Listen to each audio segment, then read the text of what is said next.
Foucault était non seulement de vivre l'évangile à fond dans l'imitation de Jésus, l'imitation de Jésus un peu excessive, comme vous l'avez dit, mais c'était sa vocation pour trouver Dieu. Voilà. Donc, on en retire ce qu'on veut pour nous. Donc, voilà. Mais le souci apostolique de le crier par toute sa vie pour qu'il soit une bonne nouvelle pour les autres. Témoigner. Hein, ça, vous êtes bien d'accord. Toute notre existence, tout notre être doit crier l'évangile sur tous les toits. Toute notre personne doit respirer Jésus. Tous nos actes, toute notre vie doivent crier que nous sommes à Jésus, doivent présenter l'image de la vie évangélique. Tout notre être doit être une prédication vivante. C'est un peu dur, mais bon, hein, c'est ce qu'il faudrait. Un reflet de Jésus, un parfum de Jésus. Quelque chose qui crie Jésus, qui fasse voir Jésus, qui brille comme une image de Jésus. Les personnes éloignées de Jésus doivent, sans livre et sans parole, connaître l'évangile par la vue de ma vie. Voilà. Bon, c'est ce qu'on devrait, hein. C'est ambitieux. Voilà. Alors, le modèle à imiter, ça c'est plus simple. Ça va vous soulager dans votre apostolat. Voilà. Le modèle à imiter pour porter l'évangile aux autres, c'est Marie. Marie à la visitation, portant Jésus à Élisabeth, non par des paroles, mais dans le silence joyeux et rayonnant. Pour Charles de Foucault, Marie porte Jésus à Élisabeth, comme nous après la Sainte Communion, avec un recueillement, une contemplation, une adoration continuelle. Voilà pourquoi le 2 juillet 1904, dans son enthousiasme visionnaire, alors qu'il est tout seul, sans le moindre postulant, donc hein, c'est pour dire ses échecs, hein, il note « Fête de la visitation de la Très Sainte Vierge, fête patronale de toutes les fraternités des petits frères et des petites sœurs du Sacré-Cœur de Jésus. » Voilà ce qu'il faudrait fonder, qui n'y est pas arrivé, mais après lui, ça va venir. Voilà. Voilà. Ça veut dire quoi? Ça veut dire que si Jésus m'habite, je le porte aux autres. Là aussi, simplement, je ne me pose pas de questions. Voilà. Je porte Jésus aux autres, même s'ils ne le reconnaissent pas. Je porte Jésus à ma famille, je porte Jésus à mes voisins, ils m'habitent. Est-ce qu'ils le voient, est-ce qu'ils ne le voient pas? Et c'est ça, l'apostolat. C'est porter Jésus, se laisser habiter pour le porter, voilà, vers les autres. Ça va comme ça, hein? Quand on va à la messe le dimanche, on apporte tous les gens qu'on a rencontrés dans la semaine. Voilà, on porte Jésus aux autres et on porte les autres vers Jésus aussi. Ouais. Cet apostolat est une exigence de la vocation de tout chrétien.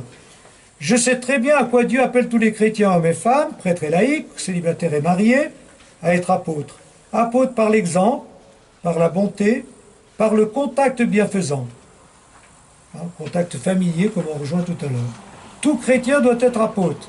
Ce n'est pas un conseil, c'est un commandement. C'est le commandement de la charité. Le but de l'apostolat, écoutez bien ça, ça c'est le commentaire de tout ce qu'il nous dit, c'est moi qui l'ai mis, mais je fais pour résumer. Ce n'est pas de convertir.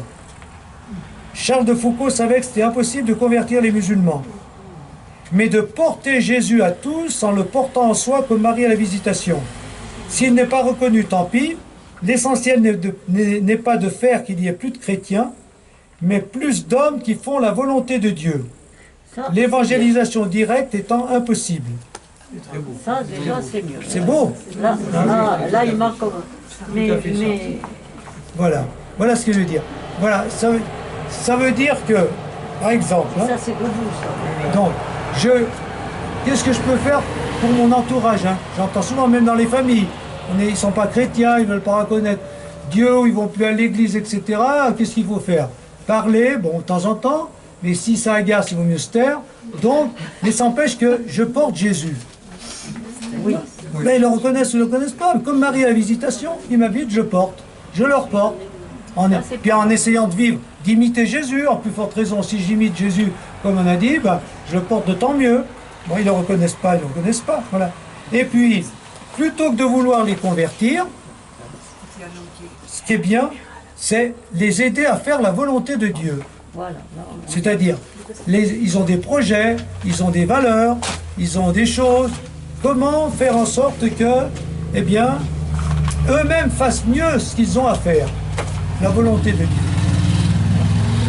Ça va comme ça, comme méthode d'apostolat. C'est bien. Je porte Jésus comme Marie Visitation, puis je les aide à faire ce qui me semble bien Ils ont envie de faire ça, ils ont des projets, ils ont envie... Bon, hein, Bien sûr, il y a pourvu qu'ils fassent la volonté de Dieu. Oui, Voilà. C'est ce qui se passe quand même dans ce qu'on appelle l'humanisme contemporain, c'est ce qui se passe quand devenir même. de plus en Beaucoup plus de gens ne homme, cherchent pas à convertir, plus mais humain. simplement à aider. Et puis à partir de là, Et puis, Parce qu'on n'est pas toujours, on croit vouloir aider, mais on n'est plus les conquérants. En fait, l'impératif de cet impératif on n'est pas des concurrents. Voilà. l'impératif de conversion peut peut-être s'adoucir dans un dialogue et rencontre avec la différence, dans un accueil neutre et simple, incarner ses valeurs et aller à la rencontre de l'autre dans ses propres valeurs. Sommet, quoi. bien sûr. Voilà. Ben, on va y venir. C'est ça, vive le contact, vive les valeurs, c'est ça. Très bien.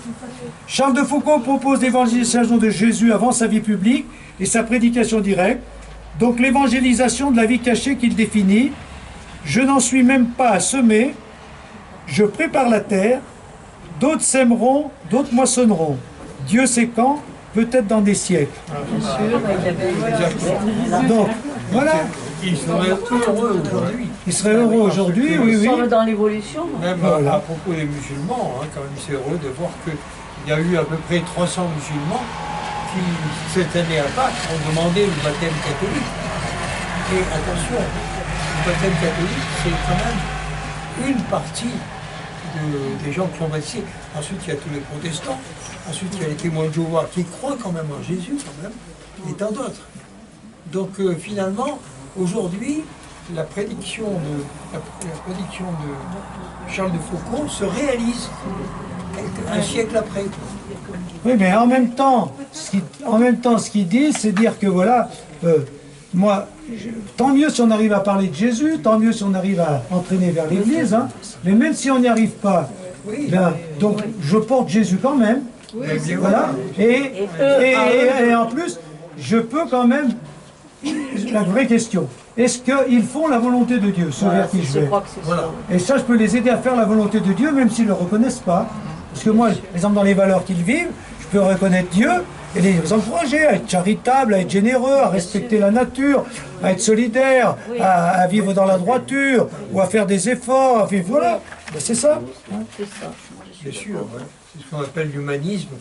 Ce que toi, tu appelles l'humanisme, voilà. Tu voulais dire autre chose, non? Il y a peut-être la possibilité de distinguer le moyen et les buts. Je vois les différentes religions qui existent par le monde et depuis Oui, enfin, c'est des monothéismes là, dont il parle. Oui, mais je parle des religions monothéistes, par exemple, qui ont pris différents visages au fil des siècles et différentes divisions aussi pour synthétiser un peu. Ne pas confondre les moyens, les religions comme un don de Dieu à l'humanité et le but. C'est-à-dire que les religions sont un moyen de parvenir au but. Oui, bien sûr, elles ne sont pas inutiles. Peut-être. Oui, mais Ce sont des Est-ce que je institutions. peux dire que la personne qui prie dans la tradition de l'islam ne croit pas en Dieu parce qu'elle n'est pas comme moi? ah, si, au contraire, oui, oui, oui, oui. On n'en est plus là maintenant. Mais il y en a qui prient Dieu, peut-être même il y en a qui s'ouvrent à Dieu sans vraiment le reconnaître, puis d'autres qui le Bien sûr. reconnaissent, puis il y a mille manières de le reconnaître. Bien sûr. Voilà. L'amour, surtout, tout ce qui est... Mais enfin, je pense que c'est ce qui est. Je pense que là, ça c'est quelque chose de fort que. Oui. Voilà. De Charles de Foucault que je voudrais que vous reteniez bien, c'est qu'il y en a tellement qui aujourd'hui se trouvent que on n'arrive pas bien à évangéliser, à attirer vers l'église, ou même dans nos familles, et tout ça, on en souffre tout. Mais donc, comment? Bah, porter Jésus, me demander, il va pas à l'église, mais est-ce qu'il fait la volonté de Dieu? Voilà, c'est tout. Nos enfants, par exemple, Je suis d'accord. nos proches. Oui, Bon, oui. ben voilà. Et on discute, qu'est-ce que tu fais? Qu'est-ce que tu vas faire? On peut leur dire, ben ça serait Voilà, mieux, ça, voilà. exactement. Et s'ils vont vers le bien, ils iront vers Dieu. Voilà. Ils le reconnaîtront un jour. Bon. C'est ça qui- Et puis, d'autre part, dont beaucoup disent, hein, même, j'entends souvent dire, ben nous, on a semé dans notre famille, on a semé dans nos engagements, on a semé dans notre paroisse, on a semé dans tel mouvement, tout ça. On attend que ça pousse. Ben lui, il dit même pas ça. Hein. Vous voyez? Donc, je prépare la terre. Bon, donc ça veut dire que c'est encore avant de semer. Donc, voilà, et pourtant, c'est crier l'évangile par toute notre vie. Donc ça, c'est bien quand même. Hein. Ça nous console bien, ça veut dire ça. Voilà. Mais ça veut dire aussi que c'est quand même centré sur la spiritualité de Charles de Foucault, c'est quand même Jésus de Nazareth. Jésus de Nazareth, C'est qu'est-ce qu'il nouveau disait? pour moi, ça, oui. Qu'est-ce qu'il disait Jésus de Nazareth? Rien. Quand c'est que ça va commencer ma mission, non? Pendant 30 ans, travail manuel, familier avec les autres, ordinaire parmi les ordinaires, une vie simple, pauvre, pauvre en étant comme les autres, pas pauvre dans la misère, mais pauvre comme les autres. Ben voilà, la spiritualité de Jésus de Nazareth, ben voilà. Hein. C'est pas la mission de Jésus, c'est pas les 3 ans de la vie publique. Oui, mais, Donc une spiritualité, c'est s'identifier à Jésus à un moment de sa vie. mais Jésus de Nazareth, quand même, il connaissait très bien la Bible et il était très cultivé. oui, ben Donc oui. il faisait Mais- des études et il lisait. Oui, mais il prêchait pas dans les synagogues, il prêchait pas sur la place Pas publique. encore, pas encore. Il étudiait mais dans pas les encore, synagogues, mais oui, il a mais pas expliqué. encore. Pas encore justement, mais c'est ça aussi qu'il faut dire. Hein. La spiritualité, d'une spiritualité, c'est s'identifier à Jésus dans un aspect de Jésus, un visage de Jésus ou un moment de sa vie. Voilà, ben, c'est légitime pour dire, pourquoi pas. Donc voilà, c'est ça. Alors, donc, accepter l'apostolat caché, non efficace, non productif. Voilà. Porter Jésus, je résume comme ça, par l'exemple, la bonté, le contact bienfaisant, en étant habité par sa présence, ne pas chercher à convertir, mais aider les hommes à faire la volonté de Dieu, donc à faire grandir le meilleur d'eux-mêmes. Voilà. Accepter aujourd'hui d'être pas en même temps des semailles, mais pour une nouvelle évangélisation, mais autant de la préparation de la terre, bon je résume tout ce qui a été dit, autant de la recherche du terrain actuellement favorable à cette évangélisation future. Voilà. Et puis, être le frère universel de tous et de tout, mais ça passe si vite que ça, c'est déjà... Bon. Alors ça, c'est quelque chose que vous devez connaître. Hein. Il se disait lui-même, se définissait le frère universel. Je veux habituer tous les habitants, chrétiens, musulmans, juifs et idolâtres, à me regarder comme leur frère, le frère universel. Il commence à appeler la maison la fraternité, et cela m'est doux. Même s'il n'a pas créé les fraternités, mais sa maison où il accueillait quelques personnes. Nous sommes tous des fils du Très-Haut. Tous. Le plus pauvre, le plus répugnant, un enfant nouveau-né, un vieillard décrépit, l'être humain le moins intelligent, le plus abject, un idiot, un fou, un pécheur, le plus grand pécheur, le plus ignorant, le dernier des derniers, celui qui répugne le plus au physique et au moral est un enfant de Dieu, un fils du Très-Haut. Combien nous devons estimer tout être humain, combien nous devons aimer tout être humain. C'est l'enfant de Dieu. Dieu veut que ses enfants s'aiment entre eux, comme un tendre père veut que ses fils s'aiment entre eux. Aimons tout homme parce qu'il est notre frère, et que Dieu veut que nous le regardions et l'aimions très tendrement comme tel, parce qu'il est enfant de Dieu, bien-aimé et adoré. Voilà. Bon. La fraternité universelle, je suis le frère de tous les hommes, par-delà toutes les différences humaines, on est fondamentalement des enfants de Dieu, tous frères et sœurs. D'accord? Bon. Ça, c'est dit. Et donc le vivre, ça veut dire qu'on est capable de reconnaître en tout homme un frère. Et dans la mesure où on le montre, c'est encore mieux. La prière. Prier, c'est parler à Dieu. Prier, c'est louer Dieu. Prier, c'est dire à Dieu qu'on l'aime.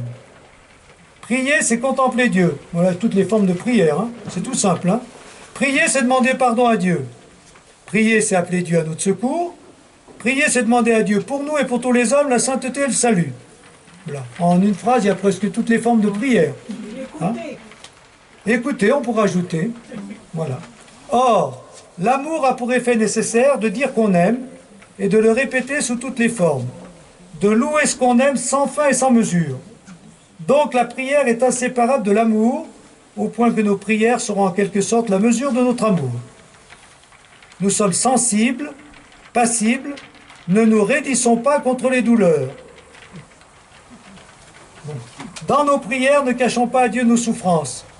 Ne craignons pas de nous en plaindre, au contraire, exposons-les lui simplement, à cœur ouvert comme un fils à son père, comme un cœur aimant qui a un invincible besoin de confier tout ce qu'il sent à l'être passionnément aimé. Donc voilà, la prière, l'amour qui s'exprime pour demander, pour louer, pour remercier, pour demander pardon.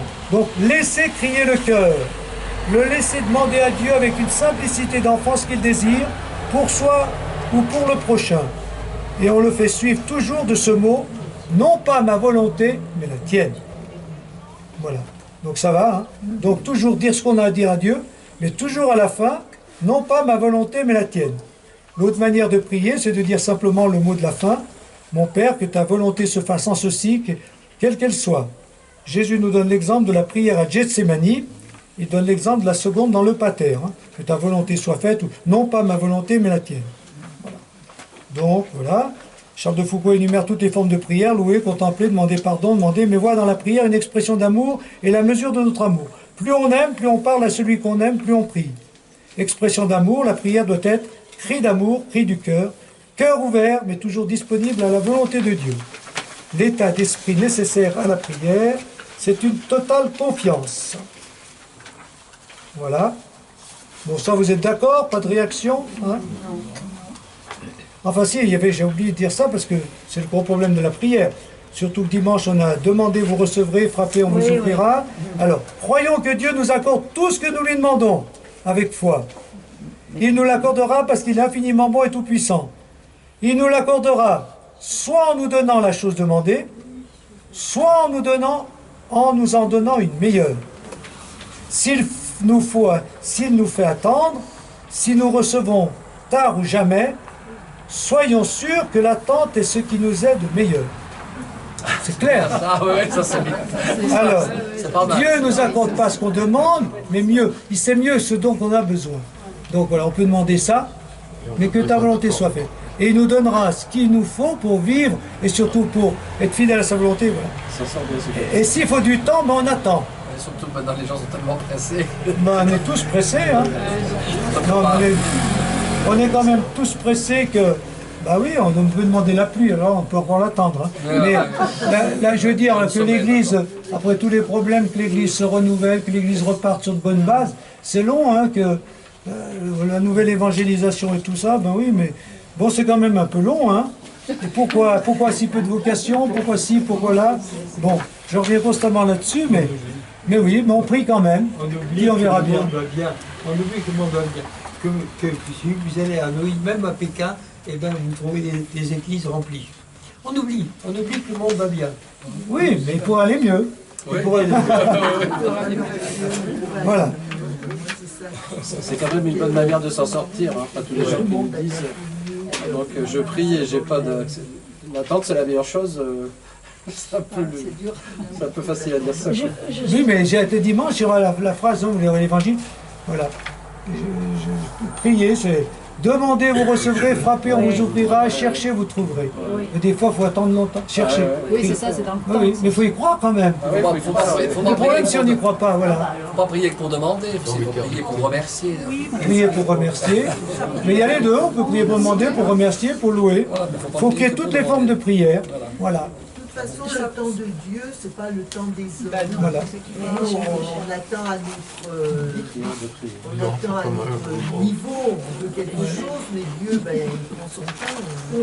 Ce qu'il y a, c'est que là, je suis très étonnée qu'on parle toujours, enfin les saints, de la prière personnelle. Mais il ne parlent jamais de la prière collective. Et on ne voit pas souvent. Ben oui, parce que lui, la prière collective, il ne l'a pas trop vécu. Hein. Voilà. Parce que c'est aussi quelque chose de profond, une prière collective. Quelque chose se produit. Voilà. Ben oui, mais lui, tout ce qu'il nous dit, c'est aussi ce qu'il a vécu, hein, comme on l'a dit pour la pauvreté extrême. Il a vécu, voilà. Et il a trouvé Dieu en faisant ses excès, si on peut dire. Oui. Et dans le désert en plus et tout. Mais voilà. Donc, s'il faut faire, la question, c'est comment trouver Dieu moi-même? Voilà, c'est ça que chacun doit se poser comme question. Et ensuite, comment imiter Jésus, me remplir de lui pour le porter aux autres. Voilà ce qu'on doit se poser comme question.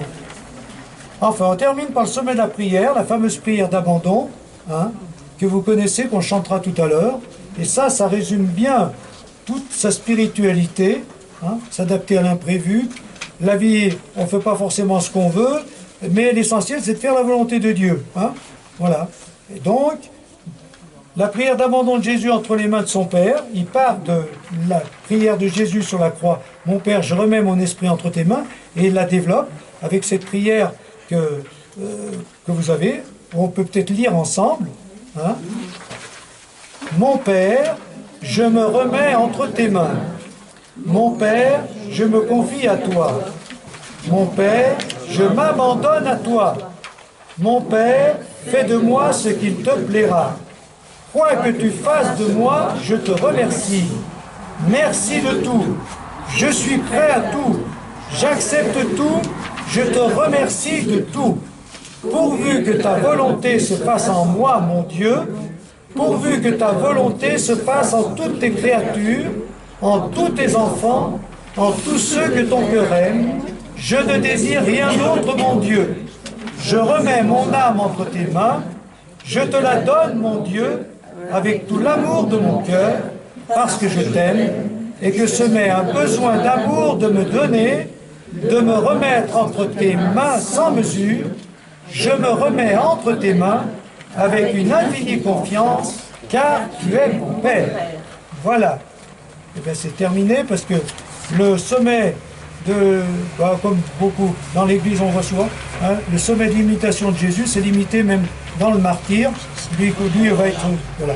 Mais bon, c'est pas ce qu'on doit souhaiter, comme vous l'avez dit. Voilà. Donc c'est le martyr, les martyrs témoins de la foi, jusqu'à perdre leur vie pour témoigner du Christ. Voilà. Bon, alors, tout le reste, on le chantera tout à l'heure. Et il y a derrière, vous avez la canonisation, c'est des suppléments que Michel vous a rajoutés, que vous lirez. Vous, conclusion, est-ce qu'il y a un mot de conclusion? Est-ce que c'est compliqué? Est-ce que c'est simple? Qu'est-ce que vous retirez de... Est-ce que quelqu'un veut dire quelque chose sur tout ce qui a été dit sur Charles de Foucault? On l'a bien dit, hein? Spiritualité un peu extrême. C'est exigeant. Mais exigeante, mais à resituer dans sa propre vie, dans son contexte. Et nous, on en retire ce qui convient à ce qu'on est. Hein. On n'est pas obligé d'imiter, de tout abandonner pour aller dans le désert, de devenir ermite ou de vivre une pauvreté totale. Il faut le vivre, ce que la volonté de Dieu nous demande de vivre.